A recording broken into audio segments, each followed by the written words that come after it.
তোমরা হয়তো অনেকেই জানো না, নিউ টাউনের সেন্ট্রাল মলের সামনে সিটি স্কোয়ার গ্রাউন্ডে প্রতি বছরের মতো এবছরও বসে গেছে হস্তশিল্প। আর 2-4টে মেলার মতো সাধারণ মেলা নয়, কারণ এই মেলায় দূর দূরান্ত থেকে মানুষজন এসেছে তাদের শিল্পকলার সবার মাঝখানে তুলে ধরতে।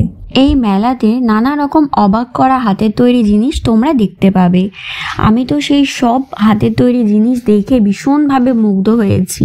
এই হস্তশিল্প মেলাটা এতটাই বড় যে তোমরা হয়তো একদিনে পুরোটা দেখে শেষ করতে। ঘর সাজানো জিনিসগুলো এত সুন্দর যে আমি বলে বোঝাতে পারবো না। নানা রকম ঘর সাজানো জিনিস এত সুন্দর, নানা রঙের, দেখো এত সুন্দর, চারিদিকটা পুরো রঙিন হয়ে উঠেছে।